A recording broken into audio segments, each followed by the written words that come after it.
IT Tech, თქვენი ბიზნესის IT ინტეგრატორი. K-Call, პირველი 24 საათიანი აუთსორსინგული კონტაქტ-ცენტრი საქართველოში.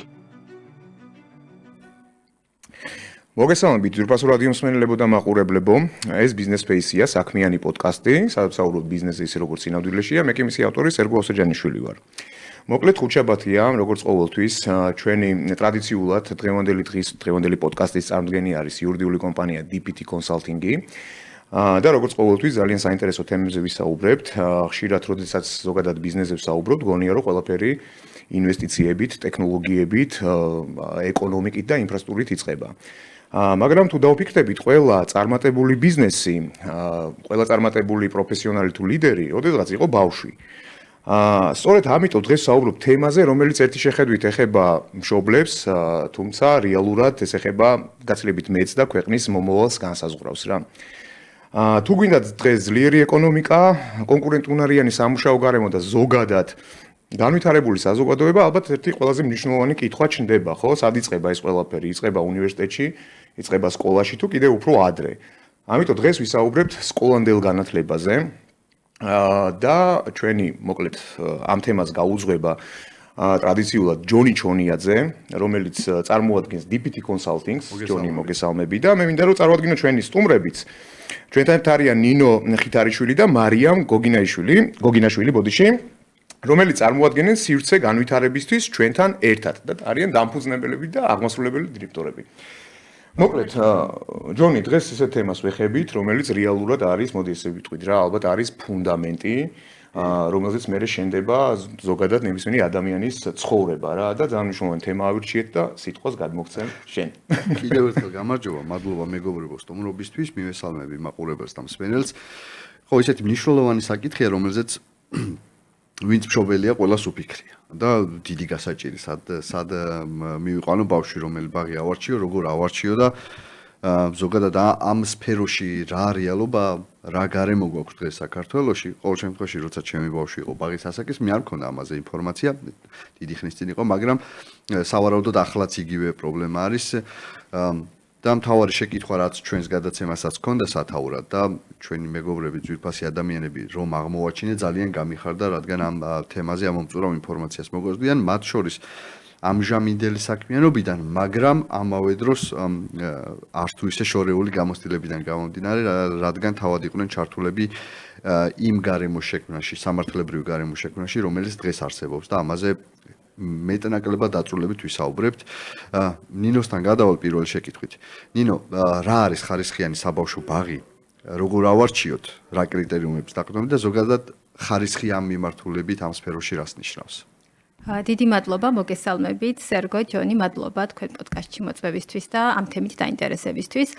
პირველ რიგში გეტყვით, რომ ძალიან კარგ სეზონზე შეარჩიეთ ეს თემა, იმიტომ რომ ზუსტად ახლა იწყება ბაღებში რეგისტრაციები და შესაბამისად მშობლებისთვის ვფიქრობ ის ინფორმაცია, რომელსაც დღეს მოისმენენ თქვენი პოდკასტიდან, იქნება ძალიან საინტერესო.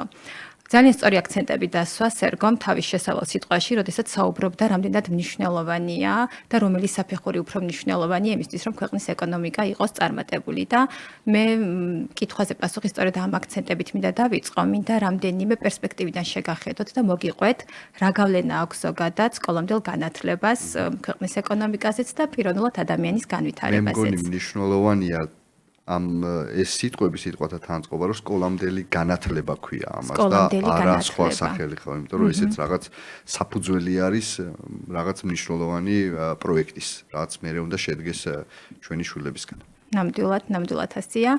შეგვიძლია დავიწყოთ ნეირო განვითარების კუთხით, ნეირო განვითარებიდან თუ განვიხილოთ სკოლამდელი განათლების მნიშვნელობას, ბოლო კვლევები, მათ შორის ჰარვარდის ბავშვის განვითარების ცენტრის კვლევებიც ადასტურებს, რომ 5 წლამდე პერიოდი არის ის ოქროს პერიოდი, როდესაც ადამიანის ტვინში 90% ნეირონებისა ვითარდება და ერთმანეთთან კავშირს ამყარებს. შესაბამისად, ადამიანის ტვინის არქიტექტურა სწორედ ამ პერიოდში ყალიბდება. აქედან გამომდინარე გარემო, რომელშიც იზრდება ბავშვი, რამდენად ხარისხიანია, რამდენად მასტიმულირებელია, ეს არის გადამწყვეტი მნიშვნელობის. ეკონომიკური პერსპექტივიდან თუ შევხედავთ, ამაზეც არსებობს ბევრი კვლევა, მათ შორის ჯეიმს ჰეკმანის კვლევა, რომელიც ნობელის პრემიანტია და ლაურეატია და მან აღმოაჩინა და დათვალა და დაადგინა, რომ $1, რომელიც არის ჩადებული სკოლამდელ განათლებაში, იძლევა $7-დან $13 უკუგებას მომავალში. ანუ საკმაოდ დიდი უკუგების მაჩვენებელია. და ეს მაჩვენებელი გადის შემდეგ ასპექტებზე. ბავშვები, რომლებიც დადიოდნენ ბაღში, უფრო კარგი აკადემიური მიღწევებით ხასიათდებიან სკოლაში, უფრო დიდი ალბათობით აგრძელებენ განათლებას პროფესიული და უმაღლესი განათლების მიმართულებით, 40%-ით უფრო კარგად საქმდებიან, უფრო სტაბილური ოჯახური მდგომარეობა აქვთ და ამასთანავე ძალიან მცირდება დანაშაულში, კრიმინალში ჩართულობის მაჩვენებელი და სოციალურ ზღვარს ქვემოთ ასეთი ადამიანების ყოფნის მაჩვენებელი. ნინო, ისა უკაცრავად, რომელი ქვეყნის მაგალითი არის ეს კვლევა? ეს არის ამერიკის. აი, რატო ვკითხულობ ახლა გეტყვით. იქაურ სკოლამდელ განათლებას, ანუ ხარისხზე ვსაუბრობდით და სკოლამდელი განათლების ხარისხი ალბათ მნიშვნელოვანია აქ, თუ უბრალოდ არ აქვს მნიშვნელობა ბაღი იყოს და ბავშვი სკოლამდელ პერიოდში რაღაცას აკეთებდეს სადღაც სოციალურ ადგილზე, ეგ არის მნიშვნელოვანი თუ ხარისხიანი ამავდროულად. ხარისხიანი. აქ არის საუბარი ხარისხიან სკოლამდელ განათლებაზე. ასევე ძალიან საინტერესოა, რომ არსებობს ლონგიტუდური კვლევებიც, არსებობს პერის პროექტი და ამ პროექტის ფარგლებში 40 წლის განმავლობაში იკვლევდნენ ბავშვებს, ანუ იყო ბავშვების ორი ჯგუფი აღებული, ერთი რომლებიც ბაღში დადიოდნენ, მეორე რომელიც არ დადიოდა ბაღში და 40 წლის განმავლობაში როცა აკვირდებოდნენ, აქაც აღმოაჩინეს, რომ ისინი ვინც სარგებლობდა ბაღის სერვისებით, უფრო კარგი ემოციური თვითრეგულაციით გამოირჩევა და უფრო მაღალი ცხოვრების ხარისხი ჰქონდა შემდგომში, ვიდრე ის ბავშვები, ვისაც ეს სერვისი არ მიუღიათ. აქედან გამომდინარე, უკვე არა თეორიულ, არამედ კვლევებზე და მტკიცებულებებზე დაფუძნებული გადაწყვეტილებებით შეგვიძლია ვისაუბროთ იმაზე, რომ სკოლამდელი განათლება, ხარისხიანი სკოლამდელი განათლება არის მნიშვნელოვანი. ეხლა მეორე საკითხია და თქვენს კითხვას დაუბრუნდები ჯონი, როგორ გავზომოთ ეს ხარისხი და რას ნიშნავს ხარისხი სკოლამდელ განათლებაში. ამ ნაწილში ესე ზედაპირულად შეფასება ცოტა რთულია, იმიტომ რომ განათლების სხვა საფეხურებთან შედარებით აქ არ გვაქვს გაზომვადი ინდიკატორები, რომელიც ყოველთვის ნაცნობია, თვალსაჩინო და ადვილად შედარებადია. მაგალითად, ბაღში ირიცხება ყველა დამთავრებს ყველა, ბაღში არ არის ნიშნები, ბაღის დამთავრების შემდეგ არ გაიცემა რაღაცა დოკუმენტი, რომ შენ წარმატებით დაამთავრე ან ვერ დაამთავრე. შესაბამისად, სოციალური ფენისთვის, ანუ ფართო მოსახლეობისთვის შეიძლება ცოტა გაუგებარი იყოს და რთული შესაფასებელი იყოს, რითი განსხვავდება დიახ ხარისხიანი სერვისი, ჩვეულებრივი, თქვათ, ნაკლებად ხარისხიანი ბაღისგან. რატომ დღეს ხარისხს როგორ ვაფასებთ რა? მშობლები რომ იწყება ბავშვების რეგისტრაციის პერიოდი, ივლისი ხო? ივლისს თუ ვშტები და ეს არის როგორ ეკითხები ვინმე ნაცნობს, რომელ ბაღში დაკავდა, კარგი ბაღი ან Facebook-ში დაწერ, კომენტარებს დაწერენ და ესე არჩევ რა. ხო, ეს არის მშობლების სოციუმში გაცვლილი ინფორმაცია და რეკომენდაციები ძირითადად. ობიექტურად დამოუკიდებლად გადამოწმებისთვის რა კრიტერიუმებს უნდა მიაქციოს მშობელმა ყურადღებას, მე არ ვიცოდი და ალბათ ბევრმა არ იცის დღესაც. ამიტომ დაგვეხმარეთ ამ ამბავში. ამიტომ ამ ამბავშიც გაგარკვევთ და ამ ამბავში რომ გაგარკვიოთ, ჯერ უნდა გითხრათ, რომ ბაღი ასრულებს ორ მნიშვნელოვან ფუნქციას. ერთი არის აღზრდის ფუნქცია, მეორე არის განათლების ფუნქცია და ორივე თანაბრად მნიშვნელოვანია, იმიტომ რომ აღზრდა უკავშირდება ჯანმრთელობას, განათლება უკავშირდება კოგნიტურ განვითარებას. შესაბამისად, ჯანმრთელობის კონტექსტში რო ვისაუბროთ, ძალიან მნიშვნელოვანია, როგორი არის ბაღის შენობა, რამდენად კარგად არის განათებული, როგორ ნიავდება, როგორ არის მოწესრიგებული კვების საკითხი, სანიტარული ჰიგიენური ნორმები, ფიზიკური უსაფრთხოება რამდენად არის დაცული, რამდენი ბავშვია ჯგუფში, რამდენი მასწავლებელი არის ბავშვთან. ეს არის ის კითხვები, რომელიც ვფიქრობ, რომ ყველა მშობელმა აუცილებლად უნდა დასვას ბაღის არჩევის პროცესში და ასევე, როდესაც ექნება მას პირველი ვიზიტი და დაათვალიერებს ბაღს, აი ამ საკითხებს უნდა დააკვირდეს. შეკითხვა მაქვს ერთი ამ ნაწილში. ეს ინფორმაცია რაც ჩამოთვალეთ, ძალიან უმნიშვნელოვანესი არის, როგორც აღნიშნეთ, ამ ხარისხის შეფასებაში. მოდი ასე ვთქვათ, შესაბამისი დაწესებულების არჩევისა მათ შორის.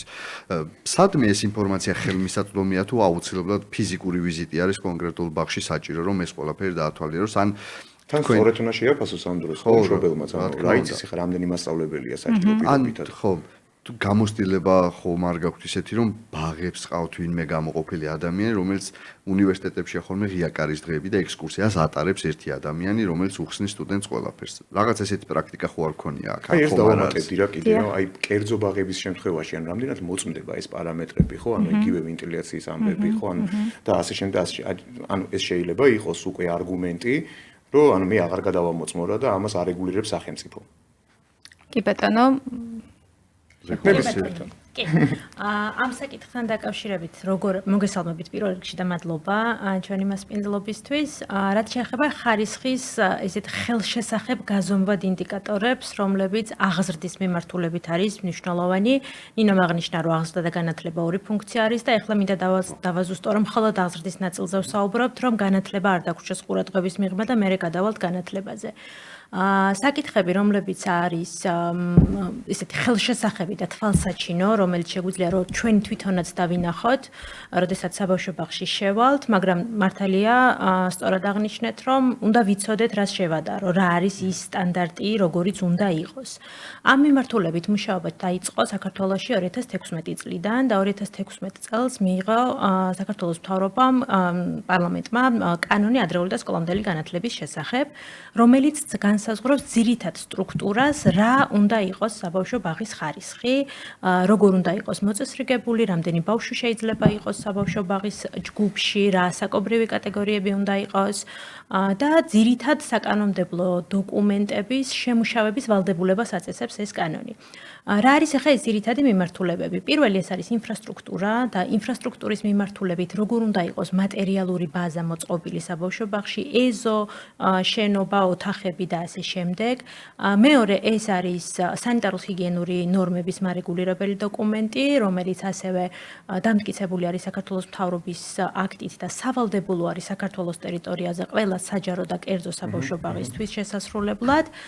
ეს დოკუმენტი განსაზღვრავს სანიტარული მიმართულებით რა პროცედურები უნდა ტარდებოდეს და როგორ უნდა დაიცვას საბავშვო ბაღმა ეს ნაწილი, რომ ჰიგიენური მდგომარეობა იქნას შენარჩუნებული და რატომ არის ახლა ეს აღზრდის საკითხში ესეთი მნიშვნელოვანი. განათება, რაც ახსენა ნინომ, არის ერთი შეხედვით შეიძლება ვთქვათ, რომ რა მნიშვნელობა აქვს, როგორ განათებულ ოთახში იჯდება ბავშვი, ის მაინც თამაშობს, არ წერს, არ კითხულობს, მაგრამ განათების კოეფიციენტი არის ბავშვის თვალის განვითარებისთვის მნიშვნელოვანი. ამ ასაკში 0-დან 6 წლამდე, როდესაც ადრეული და სკოლამდელი განათლების სერვისში არის ჩართული ბავშვი, ყალიბდება მისი არა მხოლოდ გონება, არამედ სხეულიც და სხეული სწავლობს, როგორ გარემოსთან ადაპტირდეს. ბავშვებს აქვთ რაღაცა ბავშვებს რა ადამიანებს ბავშვობის ასაკში აქვთ ესეთი მოქნილი სხეული და როგორ გარემოსაც დავახვედრებთ, ისეთნაირად გამოიმუშავებს და ადაპტირდება. თუ დაბალ განათებაზე მივაჩვიეთ ბავშვები, რომ მუდმივად დაბალი განათება არის, მათი თვალი გაცილებით უფრო მეტ ძალის ხმევას საჭიროებს იმისთვის, რომ გარჩევადობა, ახლომხედველობა, შორსმხედველობა და ასე შემდეგ ჩამოიყალიბოს. სკოლამდელი ასაკი მნიშვნელოვანია აქ. სხვადასხვა ტიპის ფიზიოლოგიური მიმართულებები სხვადასხვა ასაკში ასრულებს განვითარებას და ამაზე აღარ შევჩერდები, იმიტომ რომ კიდე სხვა ცალკე გადაცემის თემა არის ეს.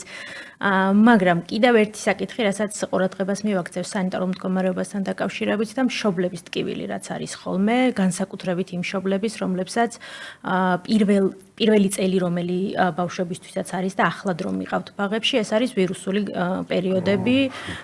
ერთი კვირა მიმყავს კი, ცნობილი ტკივილი არის, ერთი კვირა მიმყავს ბავშვი საბავშვო ბაღში, მერე ორი კვირა სახლში მყავს და ავად არის. იმიტომ რომ მთელი ოჯახი ხარ თავად მე ხო? იმიტომ რომ მე მთელ ოჯახს გადაედება ეს ავადობა და მოკლედ ძალიან ისეთი მტკივნეული საკითხი არის საზოგადოებისთვის და ეს ორი მიმართულებით ეხება სანიტარულ-ჰიგიენური ნორმების დაცვას. ერთის მხრივ ბავშვის იმუნიტეტი პირველად ახდენს სოციუმთან შეხებას ოჯახის გარეთ და ოჯახში მხოლოდ 5 ადამიანთან, მაქსიმუმ 6 ადამიანთან უწევს შეხება და მათი იმუნური ფონი დაახლოებით ერთი და იგივე არის და როდესაც საბავშვო ბაღში მიდის ბავშვი და იქ ხვდება 30 ბავშვი კიდევ განსხვავებული ოჯახური იმუნიტეტით, ხო? და ეს ყველაფერი ერთად იყრის თავს, იქ ცოტა რთულდება ბაქტერიებთან და ვირუსებთან ადაპტაციის საკითხი. პირველი შეხება ორგანიზმის ნიშნავს, რომ ორგანიზმმა უნდა გამოიმუშაოს რაღაცნაირად ბრძოლის უნარიანობა და იმუნიტეტი ჩამოიყალიბოს. მშობლები რომ დავამშვიდოთ, ეხლა რამდენი ხანი უნდა გაუძლონ ამ პრობლემას. ინდივიდუალურია. ესეთი გამოწერილი რეცეპტი არ გვაქვს, რომ აი სამკვირეში დაამთავრებ. მაგრამ შეგვეგულები უნდა იყვნენ, რომ ეს აუცილებლად ეს ნორმა ალბათ, ხო? ეს არის იმუნიტეტის გაძლიერების ნიმუში, კლასიკური ნიმუში, მაგრამ მეორეს მხრივ საბავშვო ბაღს რა შეუძლია გააკეთოს და მშობელს რა შეუძლია მოითხოვოს. სწორედ ამას აწესებს სანიტარულ-ჰიგიენური ნორმების რეგლამენტი, ხო, რომ განიავება როგორ უნდა მოხდეს, იმიტომ რომ ვიცით, რომ დახურულ სივრცეში გაცილებით მეტი არის გავრცელების რისკი ბაქტერიების. დასუფთავება როგორ უნდა მოხდეს, სველი წესით უნდა დასუფთავდეს, მშრალი ეს წესით. ინსტრუქციები აქვთ ბოდიში, ანუ ყველა საბავშვო ბაღს აბსოლუტურად ყველა საბავშვო ბაღისთვის არის ერთნაირი რიგი საკითხები, არის დადგენილებით არის დადგენილებით არის მოწესრიგებული. სამიმდენი შეკითხვა შეიძლება.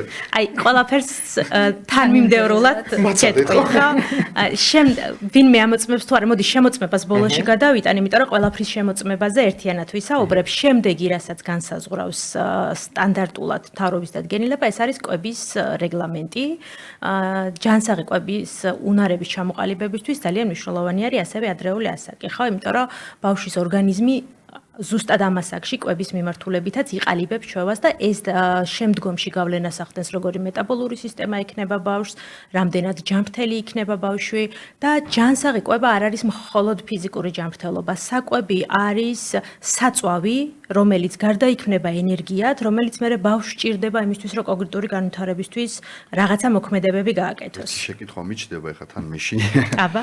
ანუ ეს სტანდარტები როდიდან დადგინა? საბჭოთა ბაღები აკმაყოფილებდა ამ სტანდარტებს. ანუ რამდენად უკეთესები იქნებიან ამ პირობებში გაზრდილი ბავშვები ჩვენი თაობისგან, ეგ მაინტერესებს. ძირითადი ნაწილი, ახლა ქართულ კანონმდებლობას შევადარებ, საერთაშორისო კანონმდებლობას არ შევეხები. ეს რეგლამენტები საქართველოში 2016-ში კანონი იქნა მიღებული და 17-18 წელი არის ის პერიოდი, როდესაც დამტკიცდა ეს დანარჩენი კანონმდებლობა მარეგულირებელი.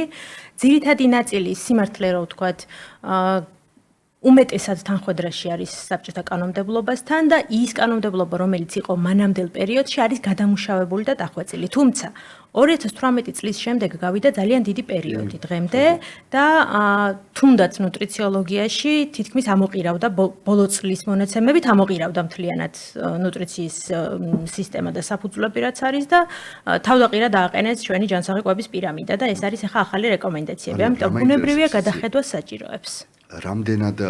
რამდენად მოქნილი არის ეს რეგულაციები და რამდენად ღია არის ცვლილებებისკენ? ხო, ისეთი სფერო არის. ძალიან კარგი კითხვა არის. მუდმივად ვითარდება, ხო, და თავად აღნიშნე რომ ეს წელში შეიცვალა. რამდენად მზად ვართ იმისთვის, რომ ორ დღეში მოვერგოთ პირობითად, რამდენ რავადაც საჭიროა იმ ვადაში მოვერგოთ ამ ცვლილებებს. ნამდვილად ძალიან ისეთი საჭირო საკითხი არის და მტკივნეული საკითხი არის ჩვენი საზოგადოებისთვის. თვითონ კანონში არის ჩანაწერი, რომ 5 წელიწადში ერთხელ რეკომენდაციები უნდა შეიმუშაოს შესაბამისმა სამინისტრომ და ცვლილებები დააინიციროს კონკრეტული მიმართულების რეგულაციებში, თუმცა ამ დრომდე მხოლოდ ბავშვის განვითარების სტანდარტებში გვაქვს ცვლილებები ასახული და დანარჩენი სტანდარტები სამწუხაროდ იგივე მდგომარეობაშია, როგორც დამტკიცდა. ამას სამინისტრო აკეთებს, ამ გადახედვა სამინისტრო. მიმართულების სამინისტრო, აი ჯანდაცვის სამინისტრო არის მაგალითად კვების მიმართულებაზე და სანიტარულ-ჰიგიენურზე, განათლების სამინისტრო არის კურიკულუმზე და ბავშვის განვითარების თავისებურებებზე და ინფრასტრუქტურის სამინისტრო. კურიკულუმზეც უნდა ვისაუბროთ. აუცილებლად. გარდა იმისა, რომ ინფრასტრუქტურას აფასებს მშობელი და ამ დეტალებს რაზეც ისაუბრეთ, მნიშვნელოვანია ასევე ის გარემო, სადაც ბავშვი ისწავლის. როგორი ისწავლის და რა მეთოდით ისწავლის, ხო? იმიტომ რომ ხშირად გამიგია, რომ რას ისწავლის? ხო, რას ისწავლის ერთი და ძალიან მნიშვნელოვანი საკითხია ისიც სტანდარტულად ისე უნდა ისწავლოს, როგორც სკოლაში ასწავლენ, აბა დავსხდეთ, წავიკითხოთ, დავწეროთ ამბავი თუ სხვა რაღაცები უნდა აკეთონ ამ ბავშვებს. ეს ძალიან მნიშვნელოვანია. აქ რა უნდა გაითვალისწინოს მშობლებმა, რა გარემოებებს უნდა მიაქციონ ყურადღება და ეს ინფორმაცია სად უნდა მოიძიონ და სად უნდა ნახონ. ერთი აქედან ვეთქვი, რომ მაცნეგოვჯიზე ქვეყნდება ნორმატიული აქტები და იქ შეუძლიათ გადაამოწმონ. ძალიან მარტივად დასახელებით და ძალიან მნიშვნელოვანი ინფორმაცია ესეთ. მეორე, რო წავიკითხავ იქ რა უნდა გავიგო. ხო.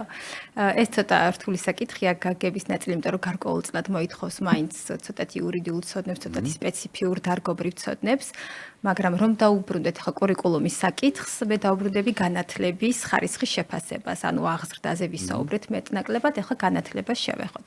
განათლების ხარისხის შეფასება კიდევ უფრო რთულია მშობლისთვის, იმიტომ რომ ეს არის ცოტათი უხილავი, ისე მარტივად არ ჩანს, როგორც თქვა, შენობას შევხედე, რაღაცა ღობე მთლიანია, გამოშვერილი ნაწილები არ აქვს, იქ რაღაცა საქანელები არ არის გატეხილი. განათლების ნაწილში ეს ცოტა რთული დასანახია. და რა უნდა იცოდეს და რა კითხვები უნდა დასვა საქმშობლმა, როდესაც მივა ბაღში ღიაკარის დღეზე და დაიწყებს კონკრეტული სივრცის შესწავლას. პირველი უნდა დაისვას კითხვა, რა პროგრამით მიდიხართ, რა საგანმანათლებლო პროგრამა გაქვთ დანერგილი.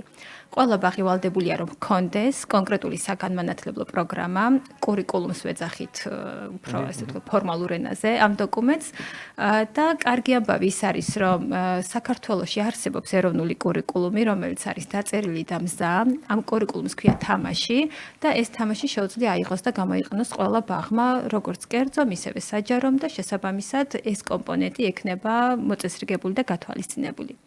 მეორე და ძალიან მნიშვნელოვანი და ყველაზე მტკივნეული საკითხი განათლების ხარისხის შეფასებისას არის კომპეტენცია, იმ პერსონალის კომპეტენცია, აღმზრდელების, აღმზრდელ პედაგოგების, ვინც უძღვებია საგანმანათლებლო პროცესს. მაგას მშობელი უფრო რთულად შეაფასებს. რთულად შეაფასებს, კი, ამიტომ ამბობ, რომ ეს კომპონენტი ცოტათი რთულად შესაფასებელია. თუმცა კონტროლი არსებობს და იმ კონტროლს უნდა დაექვემდებაროს. კი, და ამ კონტროლამდეც დიახ მივალთ. მესამე და მნიშვნელოვანი არის იმ გარემოს შეფასება, სოციალურ ემოციურ გარემოს ვსაუბრობ აქ და არა ფიზიკურ გარემოზე, რაც არის ბაღში. ანუ ის აურა, ის ატმოსფერო ყოველთვის იგრძნობა ხოლმე. გარდა ამისა, სასურველია თუ მშობლები ისეთ პერიოდში მივლენ ბაღში, როდესაც იქ არის აქტივობები, ან აქტიური პერიოდი. და უბრალოდ შეხედავს და დააკვირდება, როგორი ინტერაქცია ბავშვსა და აღმზრდელს შორის. არის ეს თანამშრომლობითი თუ არის უფრო დირექტიული. ასე ძალიან მნიშვნელოვანია, როგორი კავშირებია თვითონ პერსონალს შორის, იმიტომ რომ ბავშვები ყოველთვის სწავლობენ მაგალითით და ქცევით. ჩვენ რაც არ უნდა ბევრი ვესაუბროთ ბავშვს, შეიძლება არ ვიცი დღეების განმავლობაში რაღაცაზე ვესაუბრო, მაგრამ საპირისპირო ქცევას თუ ვაჩვენებ, ის საპირისპირო ქცევის მოდელირებას უფრო სწრაფად გააკეთებს, ვიდრე იმ წინა მთელი ნარატივისა, რაც მოვუყევი. აქედან გამომდინარე ძალიან მნიშვნელოვანია, რომ უფროსებს შორის კომუნიკაციაც იყოს, თანამშრომლობით, იმიტომ რომ ბავშვები ამას უყურებენ და მე ამას იღებენ თავიანთ ურთიერთობებში. მშობელს შეუძლია ეს მოითხოვოს, აი მინდა დავაკვირდე პროცესს და რაღაც ამ სამუშაო დროს შემიშვით სივრცეში, რომ შევხედო, რა თქმა უნდა, ხელშეშლის გარეშე.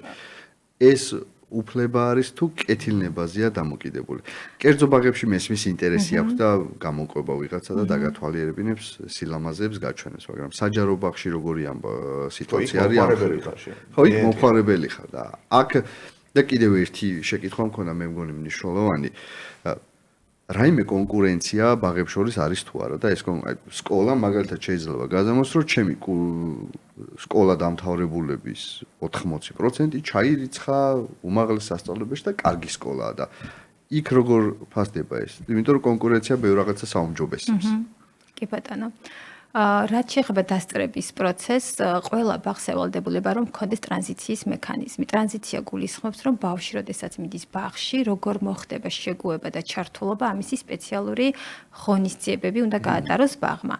აი ამ ნაწილში ძალიან მნიშვნელოვანი იქნება, რომ მოხდეს სწორედ თუ იქნება მშობლის სურვილი და თუ მოითხოვს, ასე ვთქვათ, უნდა მიეცეს მას უფლება, რომ გარკვეული პერიოდის განმავლობაში დაყოს თავის შულთან. ეს ტრანზიციის ეტაპზე ზოგადი რეკომენდაცია როგორია მშობელი რამდენად უნდა იყოს ამ პროცესში ჩართული? მშობელი აუცილებლად უნდა იყოს ჩართული ტრანზიციის პროცესში და ტრანზიციის პროცესი მნიშვნელოვანია, რომ ბაღმა დაიწყოს არა პირველ სასწავლო დღეს, არამედ გაცილებით უფრო ადრე. ანუ იქამდე სანამ ოფიციალურად სასწავლო პროცესი დაიწყება ბაღში, იქამდე უნდა მოხდეს ბავშვების მიყვანა ბაღში, გარემოსთან გაცნობა, აღმზრდელთან გაცნობა, ვისთანაც მერე ბავშვს უნდა ჰქონდეს ურთიერთობა, გარემოს დათვალიერება და შემდგომ თანდათანობით, ვთქვათ, ის დღის წესრიგის გაცნობა, რაც მომავალში ელოდება ბავშვს. დათვალიერება, პატარა ექსკურსია ბაღის შენობის ეზოსი, ეს ყველაფერი ბავშვს ეხმარება, რომ შეეგუოს იმ გარემოს, სადაც უნდა გადაინაცვლოს. ნახეთ, ჩვენთვის ძალიან რთულია ზოგადად, როდესაც უბრალოდ ჩვენთვის მარტივია ბავშვს რომ ეუბნებთ, რომ შენ ბაღში უნდა წაგიყვანო, იმიტომ რომ ჩვენ ვიცით რა არის ბაღი, მაგრამ ბავშვს როცა თვალით არ აქვს ანახი ბაღი, წარმოდგენა არ აქვს, რას ნიშნავს სიტყვა ბაღი და სად მიყვავს. ხო, მშობლის მოყოლიდან და გამოდის ესეთი რაღაცა, რომ ბავშვი გარემოში, სადაც იყო ძალიან მიჩვეული, ყველას უყვარდა, ყველა ეფერება და უცებ ხდება გარემოში, რომელიც სრულიად უცხოა მისთვის, აღარც დედა, აღარც ახლობელი ადამიანი, სრულიად უცხო ადამიანი და შეზღუდვები, გარკვეული წესები, რომელიც უნდა დაიცვას და რა თქმა უნდა ეს ყველაფერი ძალიან სტრესულია. ამიტომ არის ძალიან მნიშვნელოვანი, რომ დავიწყოთ ტრანზიციის მომზადება თავიდან, ცოტა უფრო ადრე და ეს მშობელი შეიძლება იყოს ამაში ჩართული. მაგალითად, წავუკითხოთ წიგნები ბაღზე, სადაც იქნება ილუსტრირებული ბაღის შენობა, ბავშვები, რომლებიც ბაღში თამაშობენ, რომ ბავშვს ახლა ეს ხატი წარმოდგენები ჩამოუყალიბდეს რა არის ბაღი. მივიყვანოთ ცოტათი უფრო ადრე, დავათვალიერებინოთ მშვიდ გარემოში, მაშინ როდესაც პირველი დღე არ არის და ყველა არტირის და მოგეხსენებათ როგორი ქაოტურია ხოლმე პირველი რამდენიმე კვირა სანამ პროცესები დაალაგდება.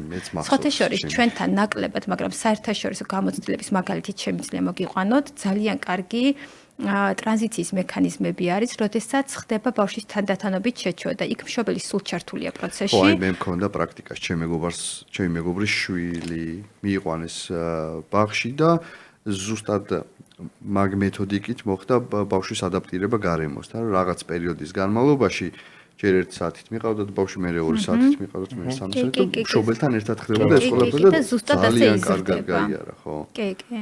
და თამშობელი იქვია, როცა ბავშვი დატოვებულია, მშობელი იქვე ტრიალებს, რა თუ რაღაცა იქვე დახვდება და კი, და აი ესე ხო. და ესე გაცილებით მარტივი ხდება. ნუ ვერ დავტოვებდი ამ შემთხვევაში, იმიტომ რომ ბავშვი არ რჩებოდა, ხო? რაღაც ნერვიულობდა, იმიტომ რომ არა ხო, მაგ დროს რაღაც განშორება, ფიზიკურად მეც ვერ დაუშვი ეს.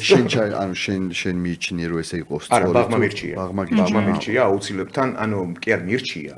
ფაქტიურად მოითხოვა, რომ პირველი რამოდენიმე დღე განსაკუთრებით გთხოვთ, რომ მაინც ახლოს იყოთ და ისე სხვათაშორის ერთ კითხვას დავსვო შენის ნებართვით, ანუ არსებობს ხო ესეთ სტერეოტიპი, რომ კერძო საბავშვო ბაღები, ნუ 100%-ად ავტომატურად ნიშნავს უკეთეს. ანუ რამდენად არის სამართლიანი, ჩვენ ახლა კულისებში ვისაუბრეთ მაგაზე, აი რამდენად სამართლიანია ეს შეფასება რა, იმიტომ რომ მე მაგალითად ამას სხვანაირად უყურებ და თქვენი შეფასება ძალიან საინტერესო იქნება. გაჩნია რას ეს ბევრი მშობლის კითხვაა რა და არ იცის მართლა საწაიყვანოს. ალბათ უკეთეს. არანაირი ინფორმაცია არ აქვს რა, ვაკუუმშია და ვიღაცების ჯერა სოციალურ ქსელებში შევიდა რაღაც ფორუმებზე, ვიღაცების რაღაც რჩევებს დაეყნო და ნუ წაიყვანა ბავშვი. მე ალბათ უკეთესში ვგულისხმობთ უსაფრთხოებას ბავშვის ალბათ ხმებს ხო აი კომპლექსურად რაც თქვენ ჩამოთვალეთ ეს გაუაზრებლად დასახელებების გარეშე ალბათ იმიტომ რომ გაცნობიერებული არ გვაქვს უკეთესი რაც მაგრამ რაც თქვენ თქვით ის ზუსტად რაც არის დღეს მშობლების ძირითადი არგუმენტი უკეთეს ბაღში და რაც რეალობაც ასე არის პირველი ეს არის ბავშვების რაოდენობა ჯგუფში და აქ ბუნებრივია კერძო ბაღებს აქვთ ის ნიშა აღებული და ზუსტად სწორად არის ბიზნესი გათვლილი, რომ საჯარო ბაღში თუ კანონი აწესებს, რომ ჯგუფში 30 ბავშვზე მეტი არ შეიძლება და 30 და ხანდახან ცოტა მეტიც ირიცხება ხოლმე, კი. კერძო ბაღებს ზუსტად ეს აქვთ აღებული თავიანთ მთავარ კოზირად, ასე ვთქვათ და ჯგუფში, კერძო ბაღში მე ჯგუფში 20 ბავშვზე მეტი არ მინახავს და რატო არის ახლა ეს მნიშვნელოვანი? ბავშვები ყურადღება აღმზრდელის 20 ბავშვზე გაცილებით უფრო მარტივი გასანაწილებელი არის ვიდრე 30-ზე და 35-ზე. ამ ბავშვების ჩართულობის ხარისხი გაცილებით მაღალი არის, როდესაც მცირე ჯგუფი არის და ნებისმიერ ტრენინგზე, ნებისმიერ ლექციაზე, ნებისმიერ საგანმანათლებლო მიმართულებაში თქვენც რომ იგიღეთ მონაწილეობა, ხო, 5-7 ადამიანისგან შემდგარი ჯგუფი ითვლება იდეალურ ზომად. შემდეგ უკვე რაც უფრო იზრდება რაოდენობა, ბავშვებისგან ავტომატურად მცირე ჯგუფები კეთდება და ეს არის საგანმანათლებლო მიმართულების მიმართულებაც ეს კერძოს უპირატესობებზე ვსაუბრობთ ახლა. კერძოს უპირატესობებზე ვსაუბრობთ, რომ ნაკლები ბავშვი არის და ეს არის უპირატესობა, თუმცა თუ ბევრი ბავშვი არის, იქ საგანმანათლებლო მიდგომა ისეთი არის სკოლამდელ განათლებაში, რომ ისედაც მცირე ჯგუფებში უნდა იმუშაონ ბავშვებმა თავიანთი ინტერესებიდან გამომდინარე. და და დამეთანხმებით რომ გამორიცხული არის თუნდაც 20 ბავშვს ერთი და იგივე რაღაცის კეთება უნდოდეს, ხო? ეს ბავშვები ორს არ უნდა ალბათ ერთი და იგივე. ორსაც კი არ უნდა ერთი და თვითონ იგივე. ამ სოციუმში ბავშვები თვითონ იყოფიან ჯგუფებად თუ აუცილებელია, მასწავლებლად რომ ეს ხო თვითონ თვითონ სტანდარტი დაიწყო. ამბობს, რომ თვითონ თავიანთი ინტერესების მიხედვით უნდა გაიყონ. თუ სადმე ესე მექანიკურად ვყოფთ, ეს უკვე არის მიდგომის დარღვევა, მეთოდოლოგიის დარღვევა, ხო? კი ბატონო. მეორე რაც კარგ ბაღს როგორ ავარჩიო, კარგი ბაღი, კერძო ავარჩიო თუ საჯარო ავარჩიო, ყურადღება რასაც უნდა მივაქციოთ, ეს არის საბავშვო ბაღების რეესტრი, რომელიც არსებობს ჩვენს ქვეყანაში 2023 წელს განხორციელდა რეფორმა და ამ რეფორმის ფარგლებში აღირიცხა საქართველოში რამდენი საჯარო ბაღი არსებობს. აქ ეს რეესტრი საჯაროდ არის განთავსებული და ყველასთვის ხელმისაწვდომია და პირველ რიგში თუ მინდა მე მშობელი ვარ და საბავშვო ბაღი მინდა და არა რაიმე დღის ცენტრი, რომელიც უბრალოდ ბავშვის დატოვების ფუნქციით შეიძლება შემოიფარგლებოდეს, მაშინ პირველ რიგში უნდა გადავამოწმო ამ სიაში, რომ ხო არის ეს ორგანიზაცია. ეს რეესტრი საკუთარ ხელმისაწვდომი როგორ ეს მოძებნონ? არის საჯაროდ ხელმისაწვდომი, განათლების ხარისხის განვითარების ეროვნული ცენტრის ვებგვერდზე არის გამოქვეყნებული სია და მუდმივად განახლებადი არის ეს სია და კერძოებიც არის ამ რეესტრში? კერძოებიც არის, საჯაროებიც არის მთელი საქართველოს მასშტაბით, არა მხოლოდ თბილისი ან დიდი ქალაქები, აბსოლუტურად ყველა რეგიონი პატარა მცირე ორბავშვიანი ბაღიც კი არის შეტანილი ამ სიაში. ეს არის მეორე კრიტერიუმი, რომ გადავამოწმო ხონამდვილად ბაღში მიმყავს და სადმე სხვაგან ხო არ მიმყავს. ამაზე ვისაუბრეთ, კიდევ ავტორიზაციის კომპონენტი იყო მნიშვნელოვანი, ხო? კი ბატონო. იმიტომ რომ ყველას ვალდებულება გახდა. ავტორიზაციის კომპონენტს რაც შეეხება, ეს ცოტა შემოვლითი თემით უნდა გავაკეთოთ. ეხლა სხვა კომპონენტებს ჩამოვთვლი და ნინო გააგრძელებს ავტორიზაციის ნაწილზე. კი. თუმცა მე აი ძალიან მაინტერესებს, ახლა თქვენ ძალიან ვსვათ ყვებით რა და გასით აუცილებლად ხო, თუმცა მე აქ მაინტერესებს არა მარტო კერძოს უპირატესობებზე საუბარი, არამედ ჩვენ საზოგადოებას რო ვანახოთ ამ შემთხვევაში დადებითი მხარე სახელმწიფო საჯარო ასე ვთქვათ სექტორისაც, ხო? კი. ერთადერთი პირველი უპირატესობა რაც ვქი ეს იყო ბავშვების რაოდენობა და ეს ცალსახად არის და ამას ნამდვილად ვერ წავარცმევთ კერძო ბაღებს. შემდეგი კრიტერიუმები რის მიხედვითაც შეიძლება შევაფასოთ. ანუ პირველი გადავამოწმე რომ სიაში არის. მერე მოდის აღზრდის მიმართულების კრიტერიუმები, ხო? კვების მოწესრიგება როგორი არის და აქ მე რაც მქონია შეხება და მე რაც მქონია გამოცდილება რომ მენიუებისთვის გადამეხედა საჯარო ბაღები აშკარად უპირატეს მდგომარეობაში არიან. მარიამ ბოდიში. ამაზე ინფორმაციას უშუალოდ ბაღში იღებს მშობელი. უშუალოდ ბაღში იღებს ინფორმაციას. და აქ არ არის მნიშვნელოვანი, ანუ რაზე გავაკეთოთ აქცენტი, როგორ შევაფასო კვება სწორი არის თუ არა, იმიტომ რომ შეიძლება მე არ ვიყო ნუტრიციოლოგი და არ ვიცოდე ბავშვს რა უნდა ვაჭამო. აქ არის მთავრობის დადგენილება ისე ვამბობ და 9 საათიანი საბავშვო ბაღის სერვისის ფარგლებში უნდა იყოს 2 ძირითადი კვება და 2 წახემსების სახით მიწოდებული კვება აუცილებლად და ბაღებში აუცილებელი და სავალდებულო არის ბავშვების კვება. მიუხედავად იმისა, რამდენი საათი რჩებიან. უბრალოდ რაოდენობა განსხვავდება კვების მიწოდების, თორე კვება ყველგან სავალდებულო არის 3 საათამდეც თუ არის ხანგრძლივობა ბავშვის დატოვების, ამ შემთხვევაშიც ერთი კვება მაინც უნდა მიეწოდებოდეს. შემდეგი კრიტერიუმი არის ხანგრძლივობა და საჯარო ბაღი ვალდებული არის, რომ 9 საათიანი მომსახურება მიაწოდოს ბავშვებს ყოველდღიურად შაბათ-კვირის გარდა. კერძო ბაღს შეუძლია, რომ შეამციროს ეს საათების რაოდენობა და ნაკლებად ან მეტად გაზარდოს და დატვირთოს. შემდეგი კრიტერიუმი ასევე ხელშესახები რაც არის და რაც აუცილებლად უნდა გადაამოწმონ მშობლებმა, ეს არის ინფრასტრუქტურული მოწესრიგება. ინფრასტრუქტურულ მოწესრიგებაზე ცალსახად ხაზს გავუსვამდი, რომ სავალდებულო არის ეზო კონდეს საბავშვო ბაღს, იმიტომ რომ ბავშვებისთვის სუფთა ჰაერზე გარეთ ეზოში თამაში არის მათი განვითარების წინაპირობა და ამის გარეშე უბრალოდ გამორიცხული არის, რომ სრულფასოვანი გარემო შევთავაზოთ ბავშვებს. დიდი აივანი შეიცვლება კერძო შესაძლებელია ამ ეტაპზე ავტორიზაციის სტანდარტის დაშვებული არის, რომ დიდი აივანი შეიძლება ჩაითვალოს და დაწესებული არის, რომ ერთ ბავშვზე 3 კვადრატი უნდა იყოს ღია სივრცე, შეიძლება იყოს აივნის, ეზოს, ვერანდის, ჯამის შეთავსება და ჯამურად უნდა იყოს ერთ ბავშვზე 3 კვადრატული მეტრი ფართი დათმობილი. კიდევ რითი შეიძლება შევადაროთ კონკურენტუნარიანობა ამ ბაღების, ხილულიდან გადავიდეთ ახლა ცოტა უხილავ კრიტერიუმებზე. თქვენი აზრით თქვენი ღირებულება თუ არის, მაგალითად ტოლერანტული ღირებულებებით თუ გინდათ რომ თქვენი შვილი აღზარდოთ. შესაძლებელია სადმე მოვიძიოთ, რომ ბაღს აქვს თუ არა ტოლერანტობა თავის ღირებულებად? იქნებ არა აქვს რა თქმა უნდა ტოლერანტობა თავის მნიშვნელოვანი ღირებულებად. არის ეს კომპონენტი, ცალსახად მნიშვნელოვანი არის. თუ კარგი საზოგადოების მშენებლობა გვინდა, კი, ეს ინფორმაცია სად მოიძიო, სად შეოფოს და როგორ ის კრიტერიუმი როგორ გავიგო ტოლერანტულია თუ არა. აი ესეც ცდისა და შეცდომის მეთოდით არ გამოგვივა, იმიტომ რომ ბავშვი გაიზრდება და 6 წლისას რომ შევხედავთ რომ ტოლერანტული გვიანია, ხო? ღირებულებები არა აქვს, თავიდან ვერ შევიყვანთ ბაღში. ამიტომ ესეც არის ერთ-ერთი მნიშვნელოვანი არახელშესახები ღირებულება, რის მიხედვითაც შეიძლება რომ საბავშვო ბაღი არჩიოს მშობელმა. მაგას და საბავშვო ბაღებს ვალდებულება აქვთ რომ განსაზღვრული ჰქონდეთ მისია და ეს არის რომ რას ვემსახურები საერთოდ საბავშვო ბაღებს უნდა ჰქონდეთ განსაზღვრული თავისი ღირებულებები.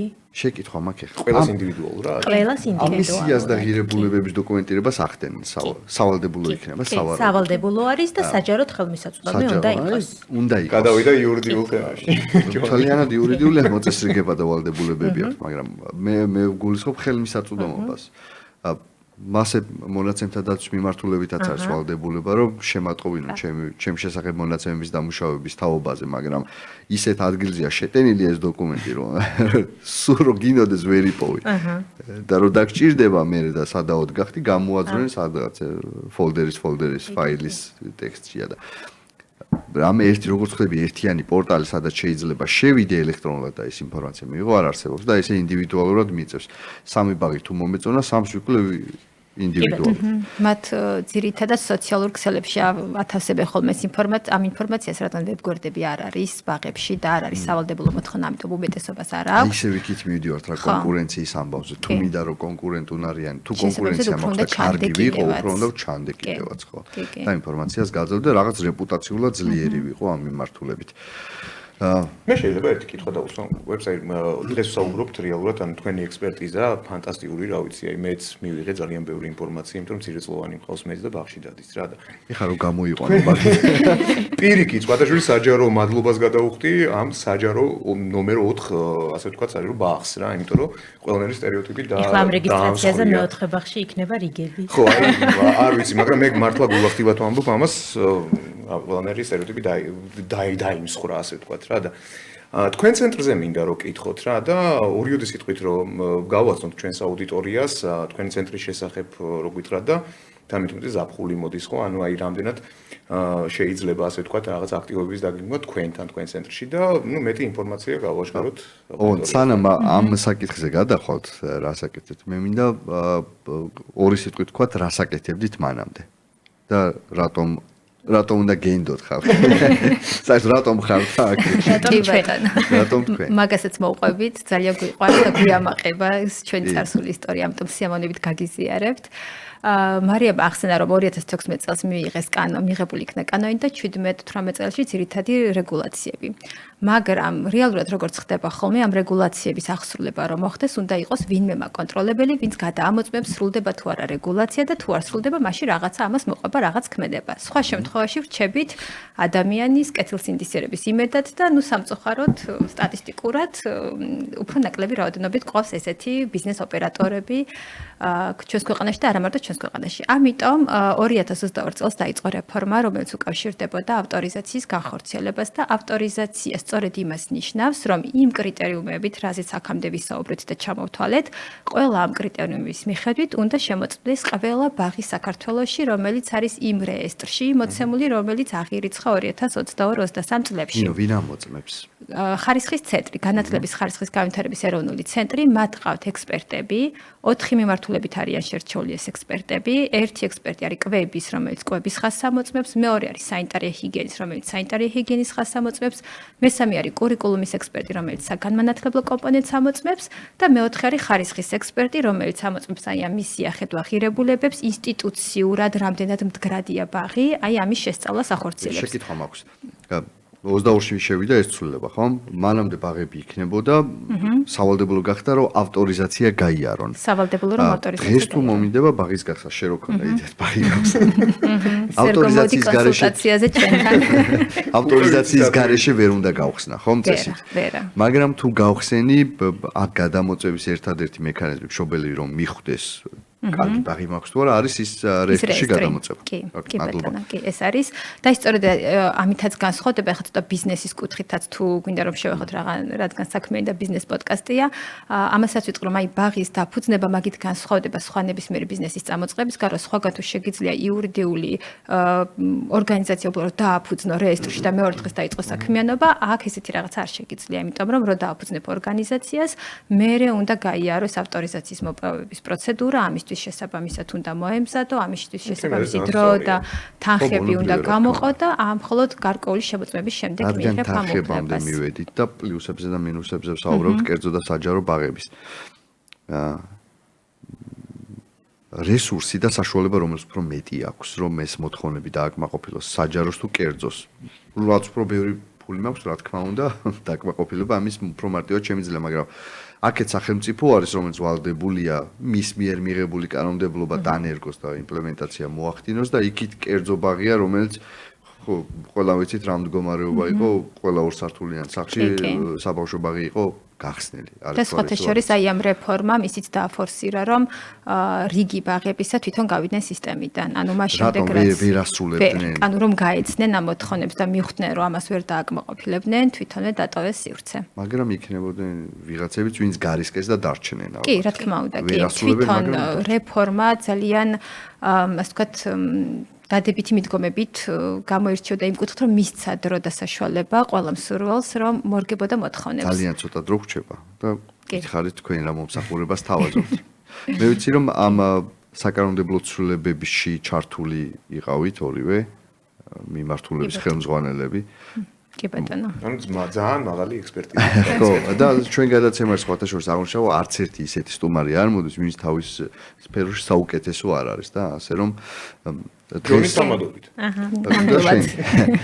კი, ჩვენ გქონდა პატივი, რომ ყოფილიყავით ჩართული ამ პროცესებში და ის რეგულაციები, რაზეც საუბრობდით და ავტორიზაციის მთელი საკანონმდებლო ბაზა არის ჩვენი ჩართულობით და აქტიური მონაწილეობით მიღებული, ასე რომ მადლობა თქვენ რომ ბევრი ისეთი საკითხიც ჩავდეთ და ჩავამატეთ, ამასაც ვიტყვი და აღნიშნავ, რაც მანამდე არ იყო, მაგრამ ჩავთვალეთ, რომ იყო ძალიან მნიშვნელოვანი, მაგალითად ის, რომ პირველადი გადაუდებელი დახმარების აღმოჩენის კომპეტენცია ბაღში უნდა ჰქონდეს ყველას.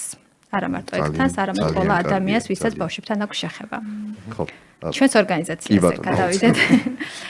ჩვენი ორგანიზაცია არის სივრცე განვითარებისთვის ჩვენთან ერთად და ჩვენი მისია არის ასეთი, რომ ჩვენ ვიწვევთ პოზიტიურ ცვლილებებს. ძირითადი მიმართულება, რაც გვინდა რომ ავიღოთ ჩვენს ორგანიზაციაში, ეს არის პიროვნული და ორგანიზაციული განვითარება. ვთავაზობთ სხვადასხვა სერვისს, სხვადასხვა დაწესებულებებს, არა მარტო სკოლამდელს, არამედ სხვა ტიპის საგანმანათლებლო დაწესებულებებსაც, მათ შორის სკოლებს, კოლეჯებს, უნივერსიტეტებს, განათლების სფეროსთან დაკავშირებულ მომსახურებებზე, ავტორიზაციასთან დაკავშირებულ მომსახურებებზე და ზოგადად მათი ორგანიზაციული განვითარების მიმართულებით. ასევე პერსონალის გადამზადების მიმართულებით გვაქვს ტრენინგები და გვაქვს ინდივიდუალური ტრენინგების ჭრილი, სადაც ადამიანები თვითონ აფინანსებენ თავის განათლებას, ჩვენ გვაქვს სხვადასხვა ტრენინგი და თუ მათ ჭირდებათ და ფიქრობენ, რომ კომპეტენციის ამაღლება სჭირდებათ კონკრეტული მიმართულებით, ამას უკვე ასე ვთქვათ, პიროვნული თავის დაფინანსებით ახორციელებენ თავისი პროფესიის გაზრდას. კი, სრული აუთსორსია, მათ შორის ჭირდება რაღაცების მოწესრიგება. ჭირდება რაღაც იურიდიული თემების მოწესრიგება, მონაცემთა დაცვის მოწესრიგება, DPT კონსალტინგი და ზოგადად ბაღის ოპერირებასთან დაკავშირებით თავისუფლად შემიძლია მივანდო ეს აი ბაღის ოპერირებასთან დაკავშირებით, კი, აი ძირითადად ხშირად დაშვებული შეცდომები რაც არის ხოლმე, როდესაც ჩვენთან მოდიან ორგანიზაციები და უნდათ ამ კონსულტაციის გავლა, არის სწორედ ეს, რომ არ იცნობენ ამ რეგულაციებს და ისე ქირავენ შენობას, ისე აყავთ პერსონალი, ისე ყიდულობენ რესურსებს და ეს ყველაფერი მე უხდებათ გადმოსაკეთებელი და ძალიან დიდ ფინანსურ და დროით დანახარჯებს უკავშირდება. ავტორიზაციის პროცესში ყოფილ ვართავან სხვა ბაღი არ იყო და იყო გადამზადების კურსი, მაგრამ იმ ხელა მოთხოვნები და ვალდებულებები, რომ არ არის ისე მარტივი კონსულტანტის გარეშე ამ პროცესის გავლა. კი, ამიტომ ჯობია ერთსაათიანი კონსულტაცია თუნდაც იმიტომ, რომ ზოგადი წარმოდგენა შეექმნას ბიზნესს რა გზის გავლა მოუწევს, ამ სფეროში რომ შემოვიდეს და ბაღი დააფუძნოს და განახორციელოს და მე უკვე რა თქმა უნდა ინფორმირებული გადაწყვეტილება მიიღოს. მე მგონი მნიშვნელოვანი. და რჩევებამდე საინტერესო რჩევები და ამით ვასრულებ. რჩევებამდე 1 წუთს კიდე გთხოვთ და რა თქმა უნდა, გვინდა რომ ბოლომდე. მოგიყვეთ ასევე ჩვენს პროგრამაზე ჯუნიზე, რომელზეც მარიამი ისაუბრებს. მნიშვნელოვანი.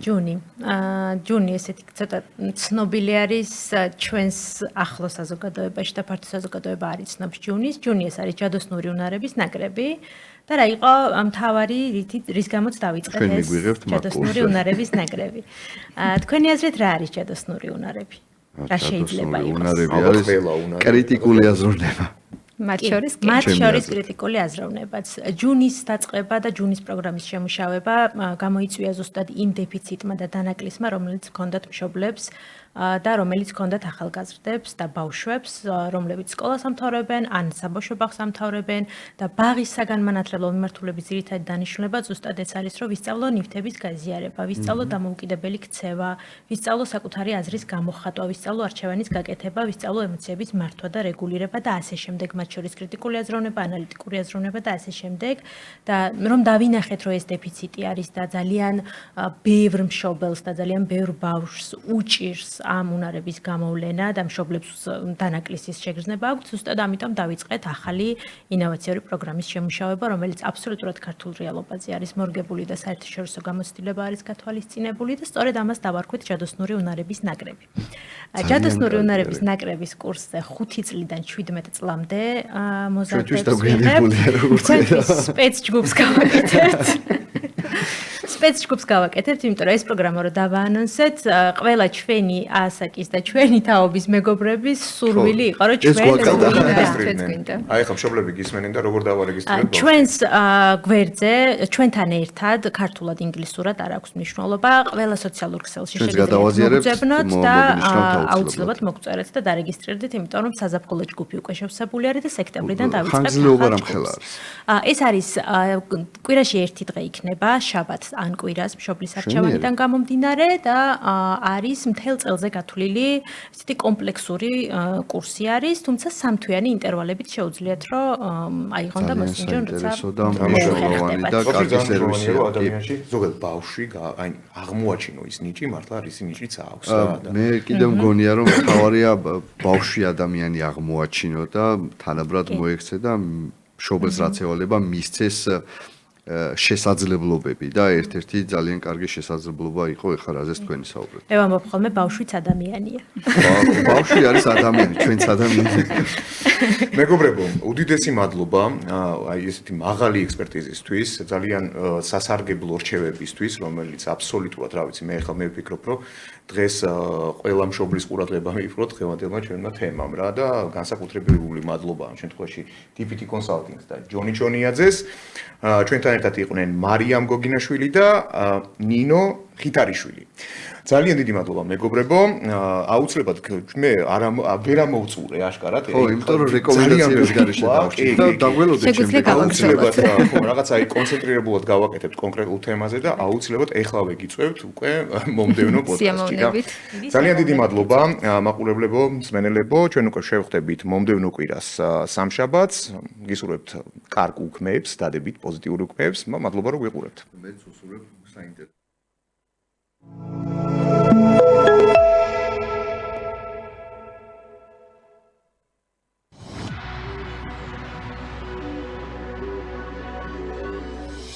IT Tech-ი, თქვენი ბიზნესის IT ინტეგრატორი. K-Call, პირველი 24 საათიანი აუთსორსინგული კონტაქტ ცენტრი საქართველოში.